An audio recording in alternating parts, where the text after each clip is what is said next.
like to welcome you to the Be More News, BlackUSA.News Morning Show. Getting all tongue-tied this morning. Hope you're doing well out there.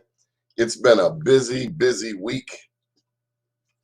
I hope that you are doing well. Are you taking time for yourself? Are you practicing self-care? It's an ongoing lesson for most of us. Life is such a thing. The more you live prayerfully, the more you learn. I'm going to go straight for the jugular. Got me compadre, Casey Jenkins. Hey, how's everybody doing? Casey, how you feel this morning? I feel well. How you doing? Can you hear me? Good. Yeah, loud and clear. Are you practicing self-care? I am practicing self-care, Donnie. Staying away from a bunch of people. trying not to get this bug that everybody's getting, brother. What do you make of it, Casey? You know, first things first. Let me say this: if you're taking medical advice from Nicki Minaj, you are a complete idiot. I'll say that to all your viewers. Millions of people have passed away in the last 18 to 20 months, man. This is real. This is real. I'm not here to decide whether or not you should or should not take the vaccine.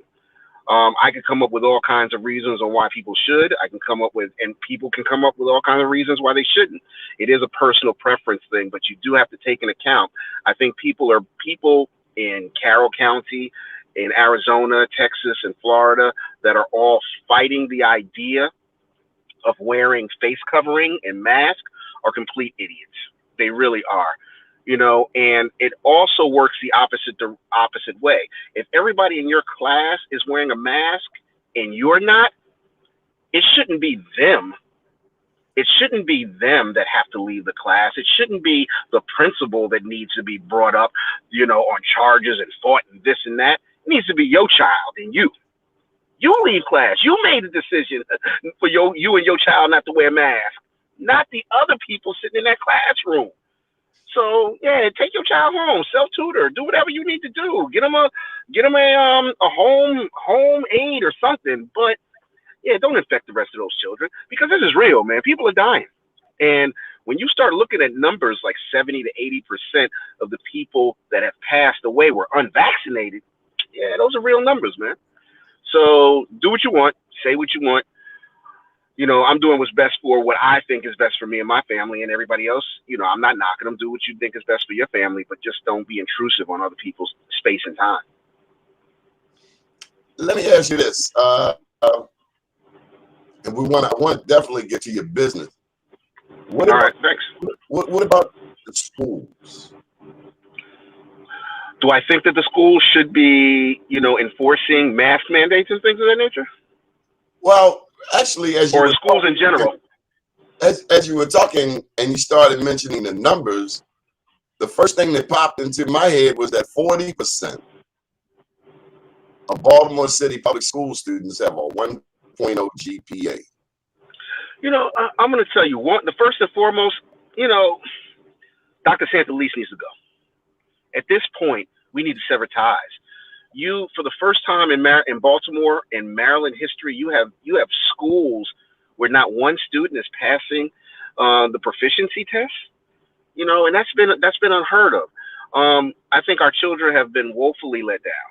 And if we're going to be the city that I know that we can be, I love Baltimore, and I'm never going back to New York. I've been here 22 years. I love it here. It's an incredible city, and it's an incredible state. But if we are going to live up to, the responsibilities that we've chosen for our families and our children and everything else, we got to choose new leadership. And Dr. Santalese, she needs to go. She needs to leave at this point. And it was a slap in the face just over the summer when they held a town hall meeting, and Councilman Robert Stokes said that they wouldn't be taking any questions. What the hell is that all about? But we have a failing school system, but the CEO is not going to take any questions from anyone. That's ridiculous.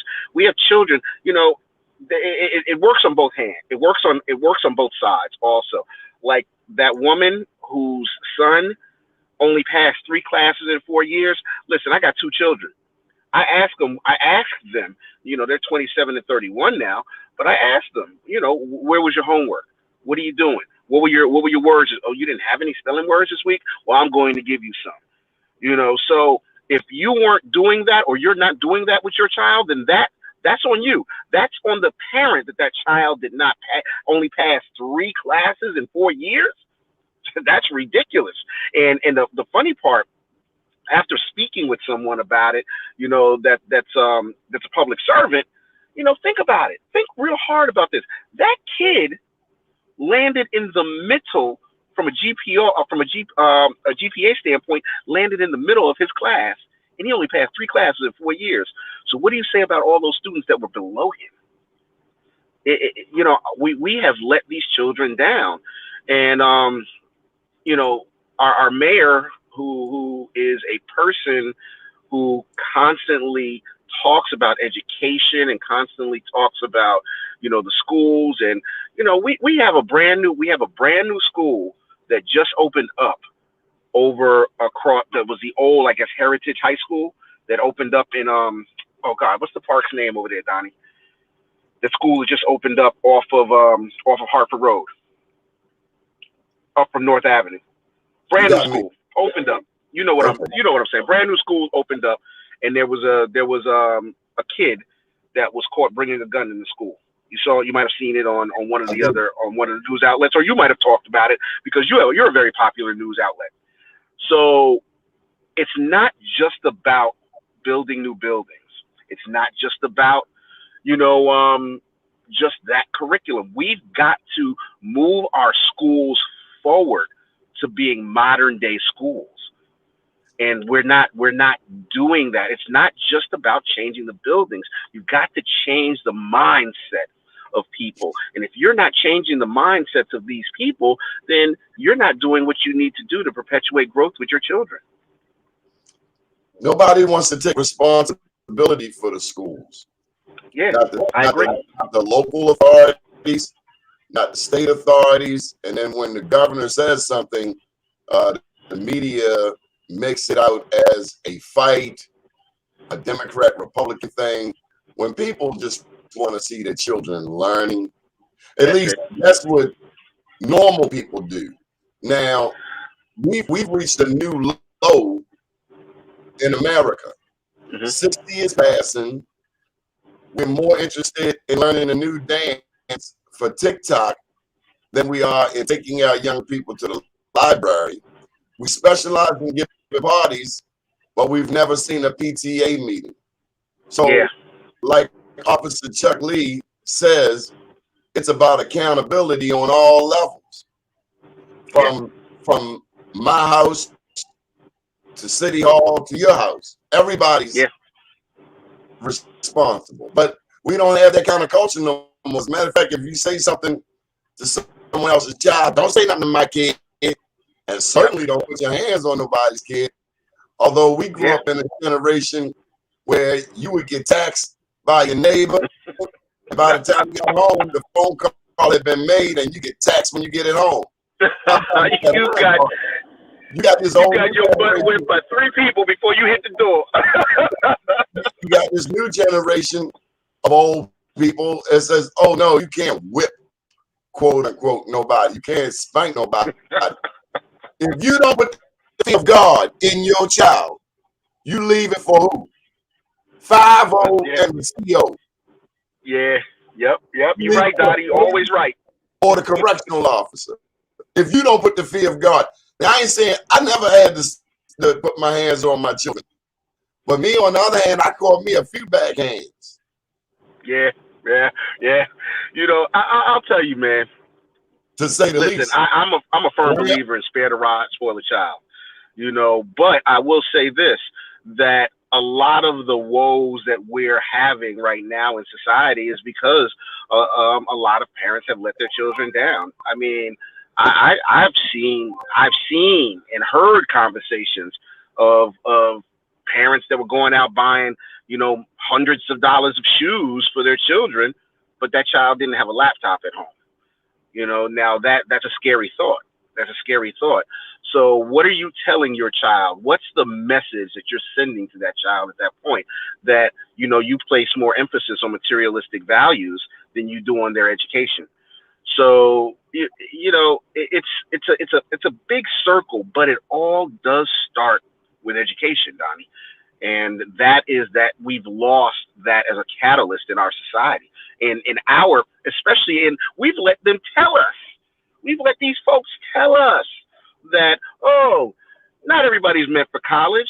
But when I was coming up, college was the ring that you were shooting for. And if you fell a little short, then okay. But that's where you were going for. Let's go there, Casey, because nothing gets under my skin more than that when I hear people say, not everybody's made for college. Time out. Say you go to trade school. You're going to go be a carpenter. Say you're going to get one of these, what they call blue collar skills, carpenter, plumber, HVAC. Don't you still have to know how to do your books? I mean, have we put a, hold up. Have we put a limit? I just did a video and I'll load it a little bit. It's on the ancestors, black ancestors, 1800s, 1700s. Our people were geniuses. We did anything and everything other people could not do.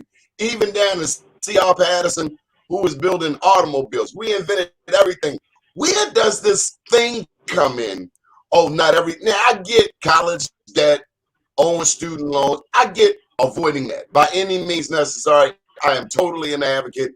I'd rather my daughter come out of school, out of college with a great credit score and no debt than to have gone to Harvard or Spelman with $100,000 worth of debt. Totally on it. Totally on it. Yeah. And I love Morehouse. But where did this dummying down of the black community? I mean, we learn whatever we apply ourselves to learn. Where did it come from, Casey? Yeah, the first time I started hearing that term, believe it or not, and you're probably going to get a lot of calls to get that Negro off your show right now, was during the Obama administration. And that's when I heard a lot of that garbage. And I was like, what do you mean not everybody's meant for, all right, not everybody's meant, I guess, to make $1 million also, but I'm going to try, so I don't understand the concept. Now, if you don't go, now this is not a referendum on people that went to college. It isn't, because not everybody, how they say, is meant for it, but you got to try. People aren't trying anymore.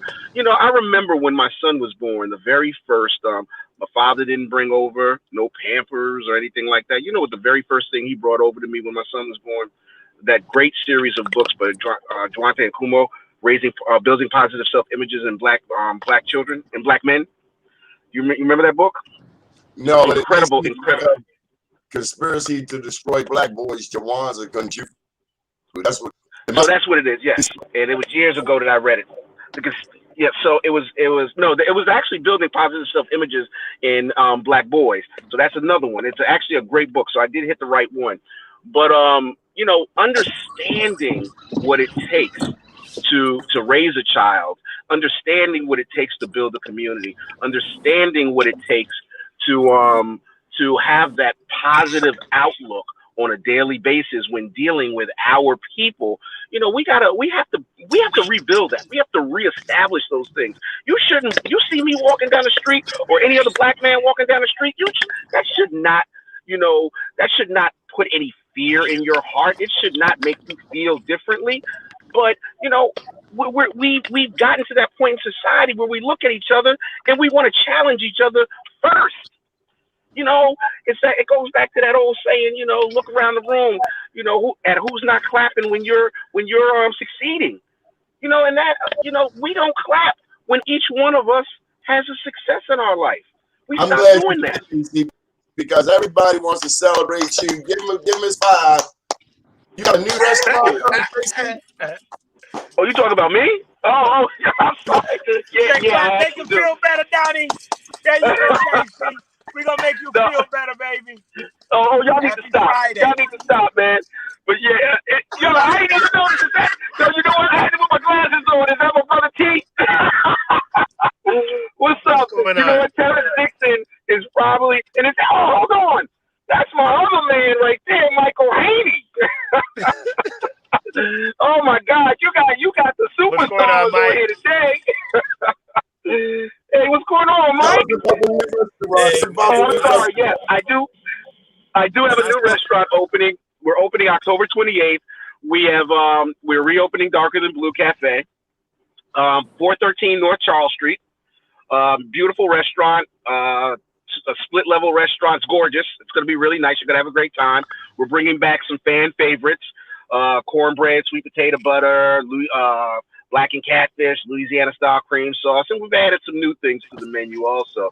So yeah, this is I'm making another go for it, and I'm looking to have a good time with it. So yeah, Darker Than Blue Grill will be opening October 28th. Awesome! Congratulations, chef. Oh, thanks, man. Thanks. I couldn't have done it without You've been in the game that guy sitting there. That guy sitting there with you, Michael Haynie. So can I tell a quick story about this Michael Haynie guy? All right, so I'll never forget this. I applied for a liquor license. Michael was I want to say, were you VP of WorldCom Hotels at that point, Mike? You know, so I was applying for a liquor license. It was my very first one. Everybody said it was this daunting task to get this liquor license. And Mike was on his way to Texas. And so we used to get our haircut at the same place, and he was a huge supporter of Darker Than Blue. Got me my first catering contract with the Blacks Who Wax. But so I walk into my liquor board hearing, and all of a sudden, you know, I see Mike Haynie. He said, "Oh man, what's going on? I thought you were going to Texas, man." So he said, "Nah, man, I'm going a little late. I came to make sure you was good at your liquor board hearing." And so he's always been that cat to support Black businesses, and not just support us, but also being the person who he is, that's been a leader in the industry, guide us in the right direction. So, you know, it's always good to see you, Mike Haynie. You know. Yeah. Well, I appreciate that, Casey, because you know, you and Terence both are an inspiration to me. When I saw you all in your cars talking with Donnie, I said, "Well, I can get in my car." I'm in my car. I might as well talk with him too.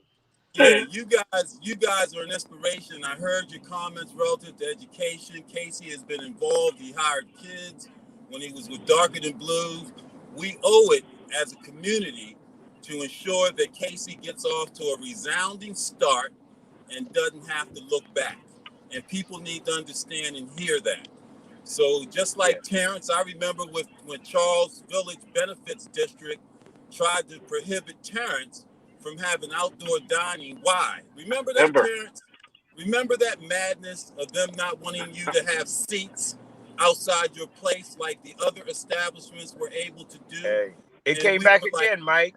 You know absolutely. And I said, well, you know, we need a seat at the table. We need a seat at the table to ensure that we're represented properly and we have the same options and the same ideologies as others. And I think, Terence, we were good to go from there. But you never stopped. You persisted. You never stopped being who you were, which was critical. We don't have to change up. We don't have to bend. That's the big thing. And concede in order to get what it is that we want. We can be who we are. And you and Casey replicate that. And I admire and appreciate you for what you guys have taught me. Thank you, big guy. But it's interesting. One last statement, Terence, before I know you get on it, because Terence, you got a lot of good information, like always, brother. But I remember that voting seat. You remember this, Mike? That voting seat on that Charles Village board. You know, I remember when we didn't have that voting seat, and Mike came to me. I was on the board though. Yeah, well, Mike is the one that started that. Mike started that garbage. Mike was like, "Y'all need a voting seat, Casey. That's what you need to fight for." I said, "Really, Mike?" He said, "You need a voting seat." Now there's a voting seat on that board because Mike pushed our Merchants Association to fight for that voting seat. I remember. You remember that, Mike? You was like, "Hey, Casey, y'all need a seat. You need to push for that. This is what you need to do." Huh? On Charles Village? Yeah, on the Charles Village Civic Board. That's right. Yeah, but because there was no voting. They covered. They were taking money from the Greenmount Corridor.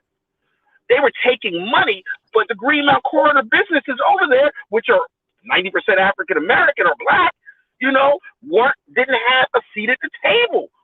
So I remember when we fought for that, and that was a big thing. And Mike led the charge on that one too. I was on the board already, Casey. No, but we say the voting seat though. We did not have a voting seat over on the Greenmount corridor. No. You see, you're talking about Greenmount. I'm talking about on the actual Charles Village board, because we didn't have a voting. The conspiracy on that is that you have all of the black businesses right on that corridor where I'm at that are actually paying for those provisions of having the streets cleaned and everything else.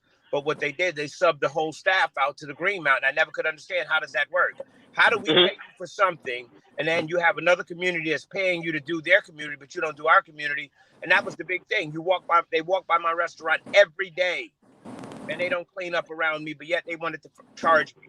I eliminated myself from that. And like you said, is that we have to have a voice. But one of the concepts that come up, we keep talking about being at the table. I think that it's really to the part now. We have to really go back and look at and re-dissect the structure of really what happens.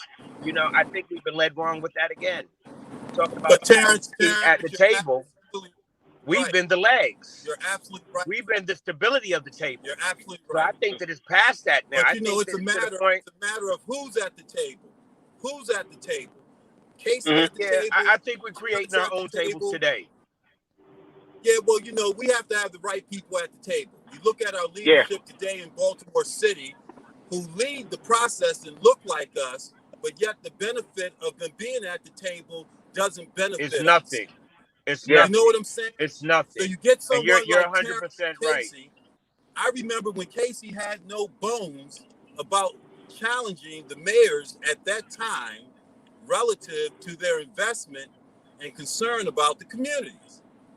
He wasn't concerned about how it hasn't changed. But Mike. Oh, I understand that. Absolutely, man.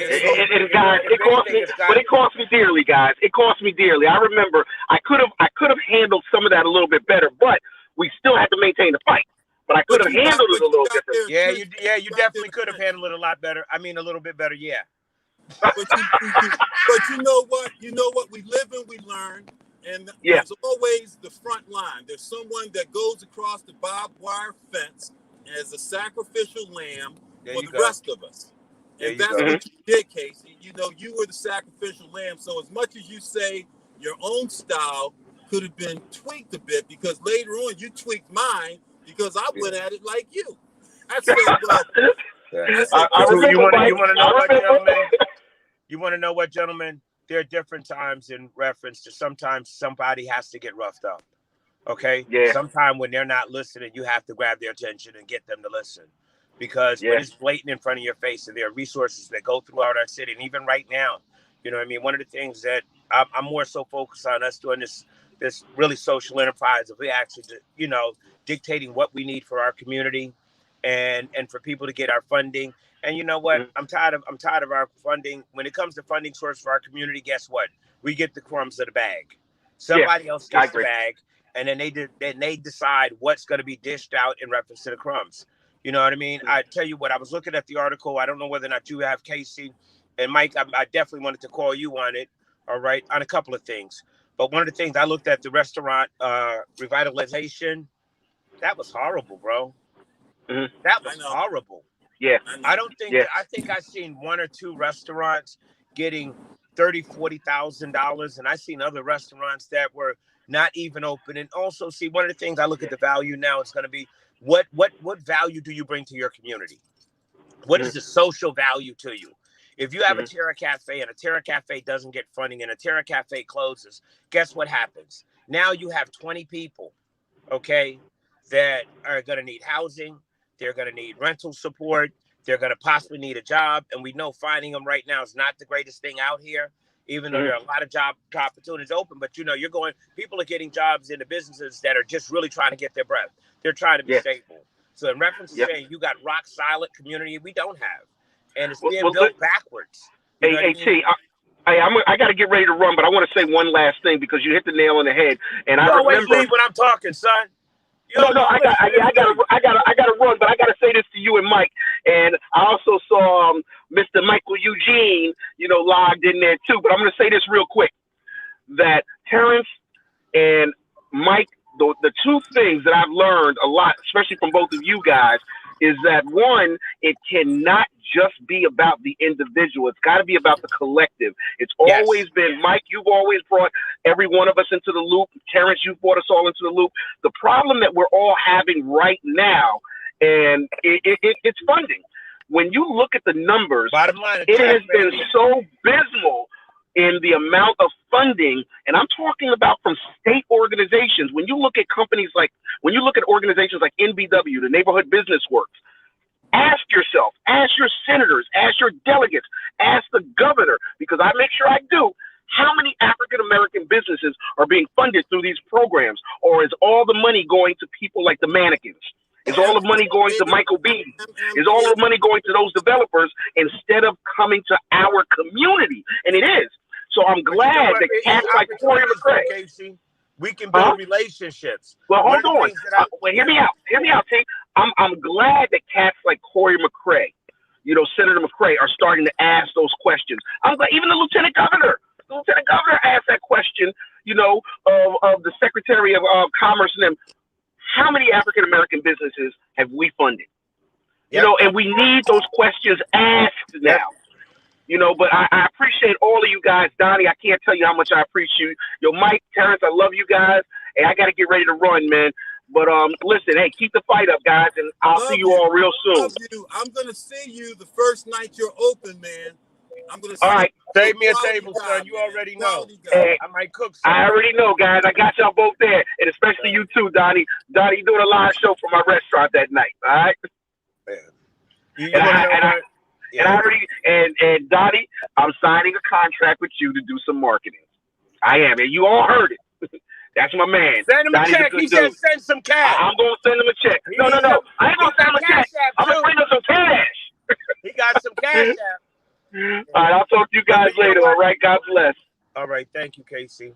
But if you don't mind sharing with that right there, one of the things is that it's a whole new ecosystem right now, ecosystem, and we have to have ownership. And one of the things is that, for example, I'm working with the Boost program right now that's getting 5 Black businesses downtown Baltimore. All right, kind of sharing them the structure with a technical assistant for Baltimore Community Lending. So you know, you got certain sectors that are definitely reaching out there. What Black businesses? I didn't hear you. What Black businesses? There were 5 Black businesses that was chose to be downtown. Okay. And we're working on that too. Matter of fact, Donnie, we're going to talk about a little campaign, but I like to get to this part. One of the things of changing the narrative is we just can't have just us there. We have to have ownership. And, you know, that's one of the things in reference to more development. We have to have Black development that's intentionally for us in our communities, and not after the fact, not after it was gentrified, not after they take over, but you have some real cornerstones in our communities, east side, west side, that they just need to help to develop.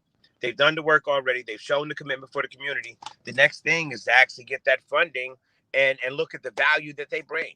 You know, if I can do what I do on 25th Street with what I have now with nothing, with no support from somebody, what could I do for both? And what I've done in Baltimore City. Not only a lack of support, but they've actually come after you. Yeah, well, you know what? Mike just brought it up a minute ago. They came again. Mike, I just got finished with it again. Okay, the same thing that happened 11 years ago, the benefit district coming again.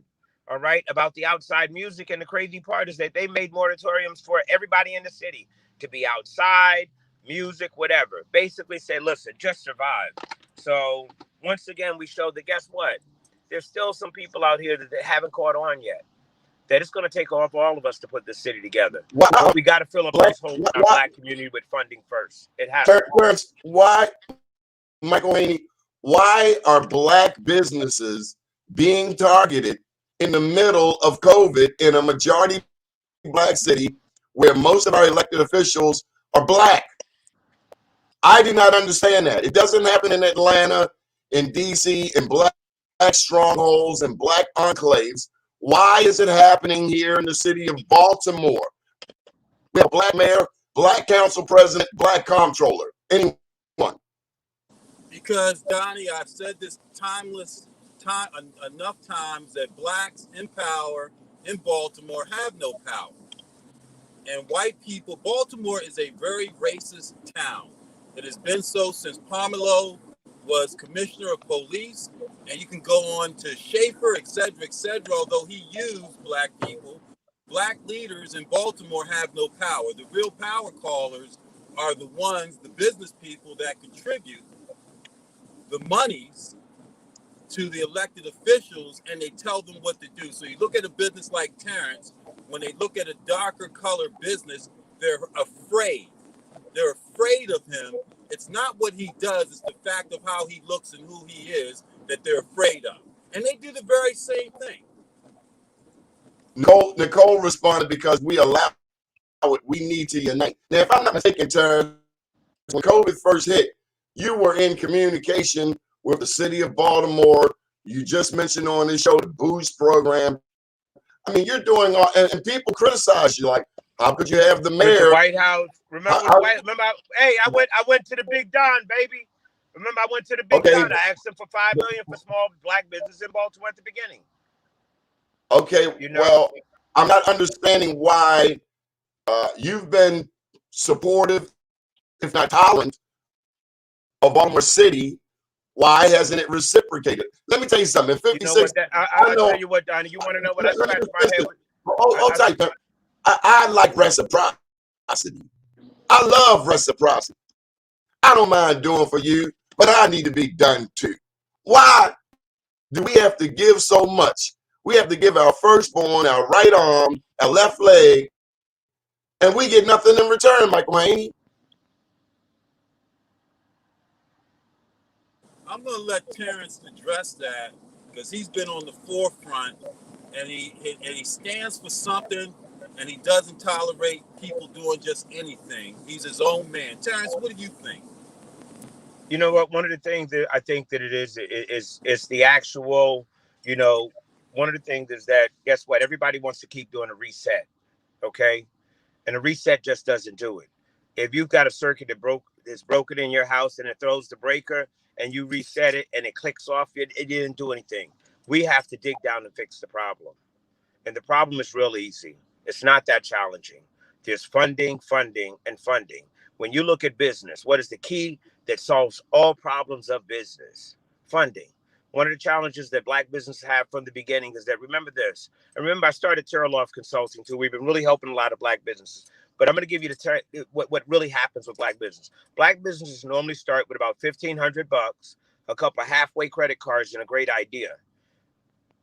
And what happens, they don't have the baseline structure of putting business together because we're first-run entrepreneurs. So by the time it takes 3 to 4 years to really kind of get acclimated with what you're doing, you're in a hole, all right? And that's what keeps happening. We don't have enough people that are truly reaching back, that are knowledgeable about these micro businesses out here. You have people that have learned knowledge about business, but they're talking about millions. When you're talking about in our community and the hurdles that we have to go over, all right, it's a challenge. And I think that you have a lot of smart people, but they're in great places. But guess what? They don't have the right conduit to really do what needs to be done for our community. You need a place like Terence Dickson. You need a Chef Casey Jenkins in place. You need a Donnie Glover in place. We need you in place, because guess what? You're attached to the streets. You know what's going on. It's not coming through the news in the morning when they pick up a paper and they decide what happens with a community because they have murders in that community. They don't think about the home ownership. They don't think about the schools and the kids. They don't think about our elders. You feel me? You have to be in growth in something to really know what is needed. And that's why I'm a firm believer. It's got to be FUBU. It's got to be for us and by us. And guess what? It's just not for black. If the Latin community needs help, guess who's gonna fix them? The Latin community. If the Italian community needs help, guess who's gonna fix them? The Italian community. But we have to get that main resource, all right, from downtown and from the federal to actually change this narrative. We're still doing business like 1776. That shit don't work no more. Okay? It's a new era. It's a new time. It's a completely new system. No longer are we really able to actually choose, profit over people. We have to get to the point that the people are more important than the profit. Okay? I guess that's where I dropped the mic at right there. Yeah, well, I absolutely agree with Terence. And to your point, Donnie, I think you mentioned Nicole said we need new elected people. We can't keep looking for the right people, the right people, the right people.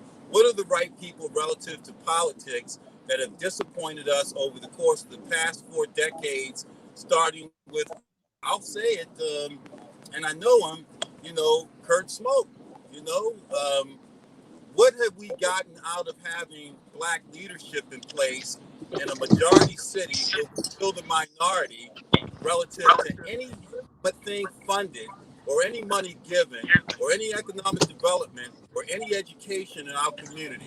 What has been the benefit of having a majority black council, majority or a mayor that's black or city council Oh, president oh, black? oh, oh, oh. I got an answer. I got an answer. We Yeah, get bike lanes. We get bike lanes, Terrence. That's what we get. We get bike Yeah, lanes. yeah. You know what? You got some people that do understand what's going on, but it's such a conundrum to actually solve at this point in time because there's no commitment and accountability. All right. Right now, Baltimore is in the most awesome position that it could ever be. Please understand, this is the last frontier. All right. Like when Star Trek comes on and say the final frontier, this is it. All right. In reference to black cities in the U.S., all right, this is the last place for us to really have ownership as black business and really change the narrative. I think Malcolm X said it and Martin Luther King said it. I was listening to a speech lately on Martin Luther King, and what he talked about was that he talked about ownership. Okay. I think that it's almost more powerful than the speech of going to the mountaintop. All right. So when he talks about ownership, when he talks about legacy, okay, when he talks about family, and this is back then, all right, and we still haven't gotten it right. But it's still that same problem that has to be solved. And guess what? As long as we continue to sharecrop in our community, we really don't have a voice. All right. As long as we do not own. All right. Because guess what? No one's fearing you. Do you guys remember when the challenges came down at Fells Point? And I'm sure I know quite a few of those business owners down there. They own the bricks. When they said they weren't paying taxes, fees, and anything else, I went down a week or so later. It looked like you had the army. You know what I mean. You had police after police after police with clothes on, plain clothes, technical gear. But guess what? We don't want the police in our community. We want some funding. Okay, and that's the problem right now. Is that we need funding in our community. We need home ownership because without it, once again, we're just sharecropping. And back in the day, coming from South Carolina, is that sharecropping is not the place you want to be because you almost made it right this year, Mr. Glover. Your crops almost made it right this year. You almost cleared the books. See, sharecropping, we will never clear the books. We will never have books. So it's more important than anything is that just not having it, but knowing what to do with it and how to build it and how to make it so that it is a legacy. You know what I mean? And that's what TLC, we've been doing that quite a bit, showing people how to make a legacy. I had a conversation with a brilliant man this morning, and he says, you know what? You always in trouble. I said, yeah. He said, how are you going to keep telling people about micro business? I'm going to say, because that's why I know. Those are those scars that I have. Because guess what? If I had somebody like Terence Dickson in my life 20 years ago when I opened my business, all right, I wouldn't have as many scars. So that's my story. You know what I mean? That's the story I think that we all have to do. We have an opportunity to do in reference to making Baltimore great is sharing not just those scars that we have, but those stars. Because I damn sure made a lot of stars here in Baltimore also. And I'm very humbled and thankful about that, you know. But it's changing the narrative. Donnie, we need a nonviolent uprising and revolution of change that gets our leaders' attention, has the media in place, like you, to tell the story and hold them accountable. Because media holds politicians accountable, and we haven't realized the strength of having a media outlet like yours, Afro America, and others that are dependent on our dollars only that can tell the story and hold our politicians accountable. Right now, the Baltimore Sun and Fox hold them accountable, and they respond reactively to that. When are they going to respond to our needs reactively? You know, one Terrence, of you the want to things, handle you that? know what, one of the key things also, is that, we got a development project we're working on right now, putting this thing together. And guess what? You can't just give me a bag of money and I'm going to solve our problems. I'm going to need some support. I'm going to need some of those relationships that normally people don't share with each other. I'm going to need some mentorship when I'm doing some of these bigger projects. All right. And see, that's going to come from across the board. We really got to get our focus on this new race called human. All right. But in order for us to get there, guess what? We got to take care of our Black community first. You can't fix a road that got a whole bunch of potholes in it. So we're going to have to fill up quite a few of these holes in our community, throughout the city, throughout the state, throughout the country, before we can talk about even playing ground for everybody. And guess what? With technology today, we're all smart enough to come up with the solutions. It's whether or not everybody want to be accountable and to commit. Gentlemen, when I was up in Morgan State, hold tight, Terrence. When I was up in Morgan State in the grad program, you still there, Terrence?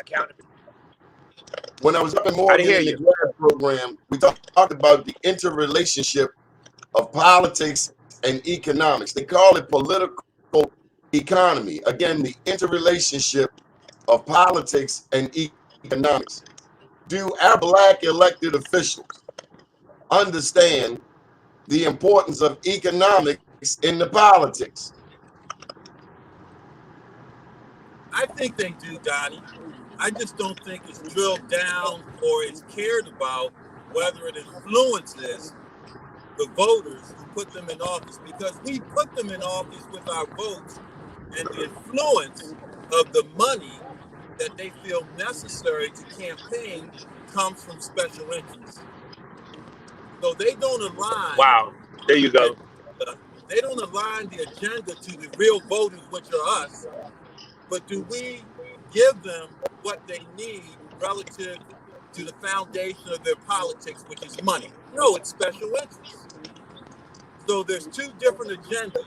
There's one for the voters who should benefit, and there's one for special interests. And right now, special interest wins 6-1. So what's the point of us voting for these people? You're 100% right. One of the key things is that financial piece, economics and politics is the same language. You know what I mean? Just like you said, the biggest campaign bag win. Isn't that what you told me, Donnie, before? Whoever got the biggest basket normally wins.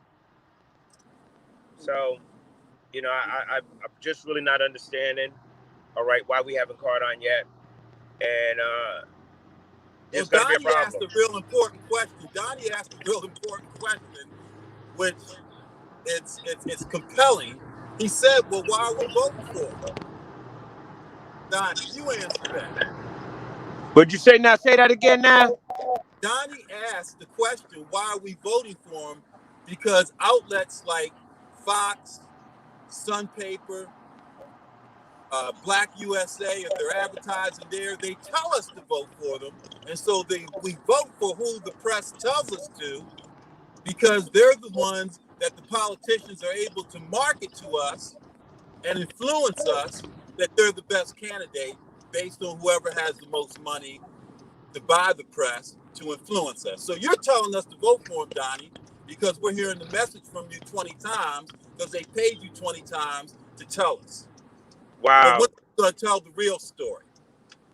Wow. When are we going to tell the real story? Well, let me put this to you. Right now, Fox is the only one raising the question about accountability in Baltimore City public schools. However, a lot of Black people take their voting tips from the Baltimore Sun. And if you follow media, you know the Baltimore Sun, Channel 11, Channel 1310, all think the same. Why aren't other outlets asking the question about Baltimore City public schools besides Fox? Well, I disagree with you, Donnie. I disagree with you because I think that you have dealt with education just like you were with Casey earlier every single day.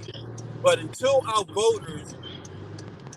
all 500,000 Baltimoreans and 300,000, if that's what the Black population is tuned into you and hear from you the truth as they do from Fox, then we can see change. Media is a big piece of our perception, listening to the wrong ones, because we don't give you the credibility needed, or the credibility needed, so that we form and shape our opinions and agenda around that media and that communication.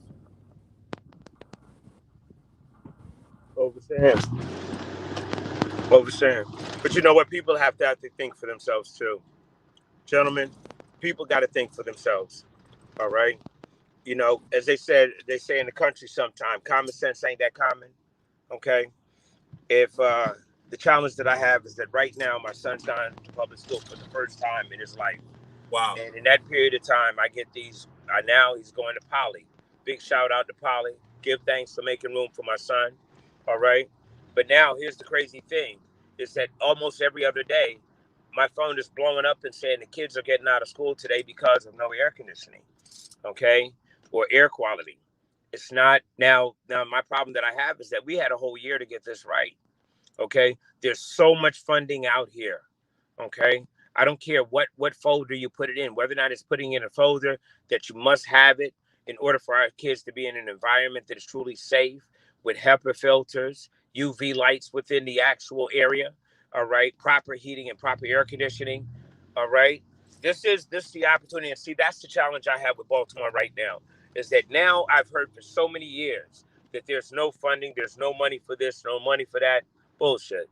Time is over. There's so much Fed money on the street right now that we need to be focusing on maximum extraction for our city.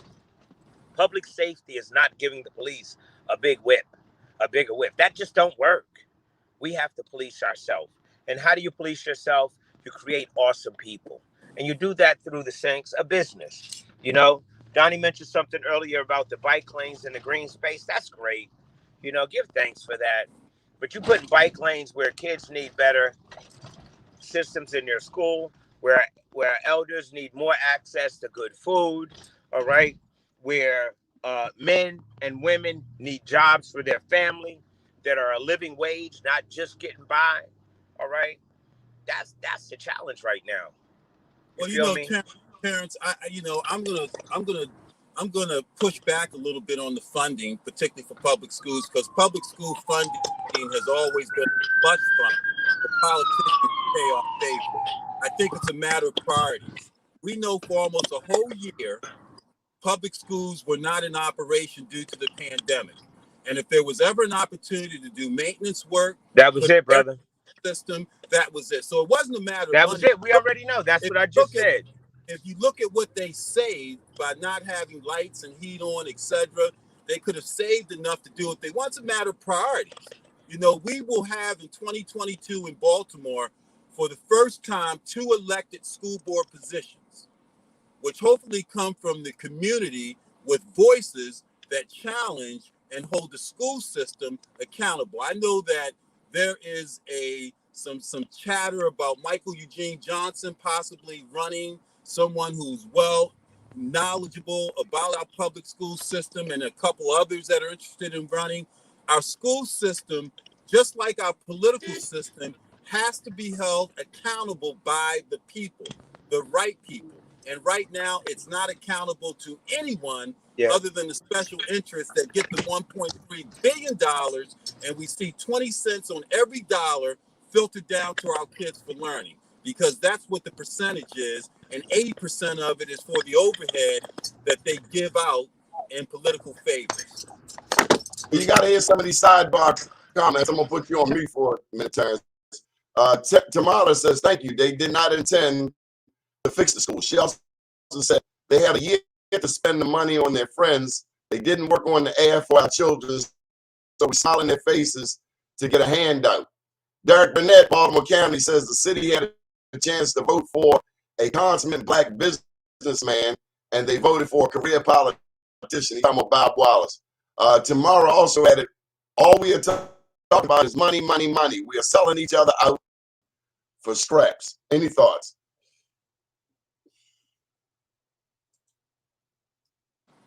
Well, I'm going to say that money makes the world go round. You know what I'm And saying? there you go.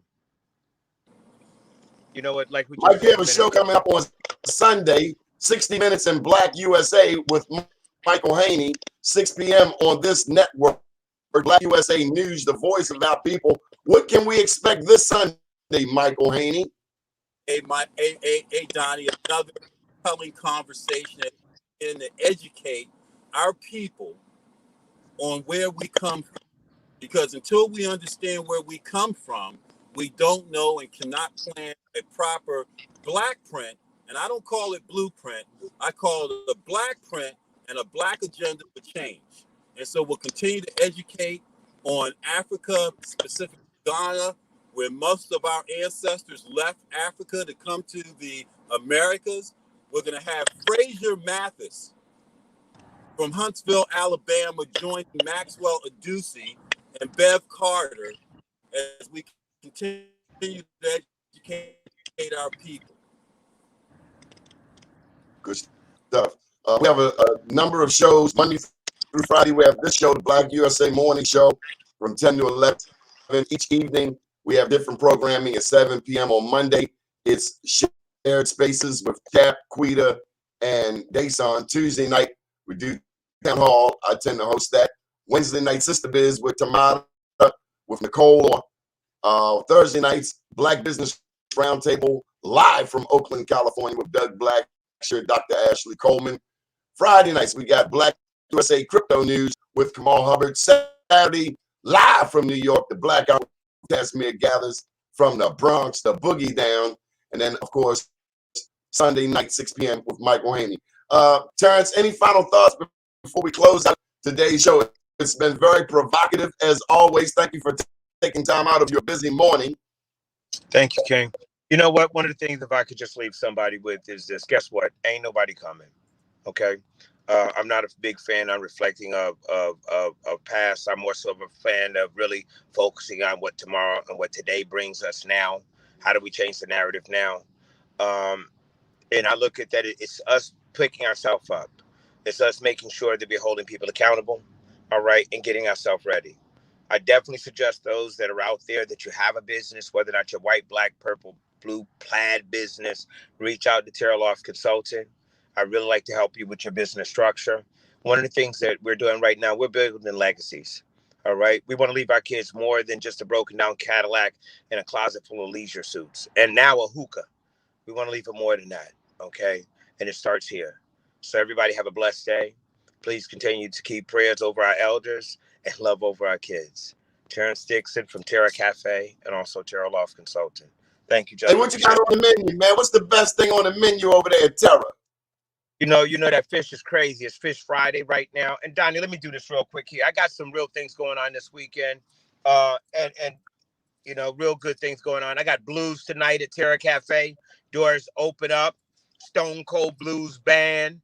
We got that outside jerk garden, so you don't have to worry about it's COVID free. Well, ain't COVID free, but it feels good outside with air. We outside. Then tomorrow, guess what? Tomorrow from 12 to 5, we have a jazz brunch with Symphony Black. All right. Chip Miller, Fusion Funk Jazz Band, 2 seatings, $25. Listen, you come in, brunch bowl. We got waffles, shrimp and grits, turkey sausage, turkey bacon, the chef potatoes. We got mimosas for you. All right. Come on out. You know what I mean? What we're doing is we're actually breaking that COVID fatigue. And then we're going to wrap it up we ain't going to wrap it up. We're going to get it popping on Sunday with Steve Love with that house music.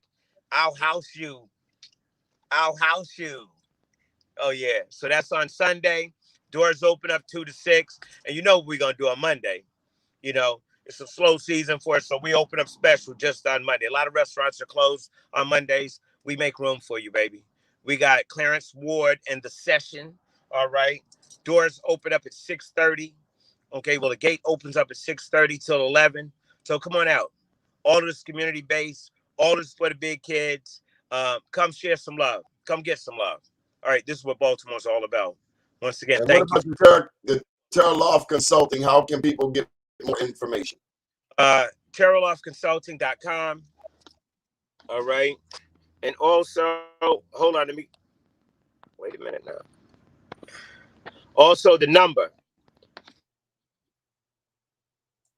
852-2497. That's 888. That's 8. Where'd I go? Am I still there, Donnie? Am I Still here. there? What's the number? What's the number? I can't. Oh shit! Wait a minute. No, hold on. Excuse me. I didn't cuss. What's the number? Phone number. What?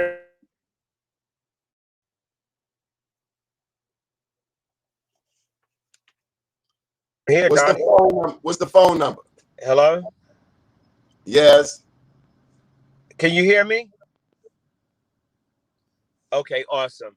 So, I gave a whole week right there. 4 days of nonstop live performance right here. Call you? What? What's the phone number? What is your phone number? Oh, I got you. Phone number 888-852-2497. 888-852-2497. TerrorLoftConsulting.com. We got a free business analysis, and it starts to run. And also, Donnie, can I say something one more again? I can't hear you. Can you hear me? All right. Listen, all of those folks, all of our family in our community, we have a great program for funding for all of our returning citizens. All right. For more information, please reach out to us. You know what I mean? If you're looking to change the narrative of your life, of your family, of your community, and you got a great business idea and you just want a shot, I got you. Reach out to us. All right. Look forward to hearing from you. And once again, give thanks to all those boost winners out there. And we look forward just to turn this city around. Give thanks. Yeah. My name's Donnie Glover, and we'll be back tonight with Kamal Hubbard for Black USA Crypto News. If you want to learn about cryptocurrency, Bitcoin, Dogecoin, and all of the other things in that new world of finance, check us out at 7 p.m. tonight, 4 o'clock on the West Coast. Be safe, be nice to somebody, be kind. Everybody's going through something. And keep watching BeMoreNews.com, Black USA, and support Black media. Talk to you soon, Terence. Yes, sir. Peace.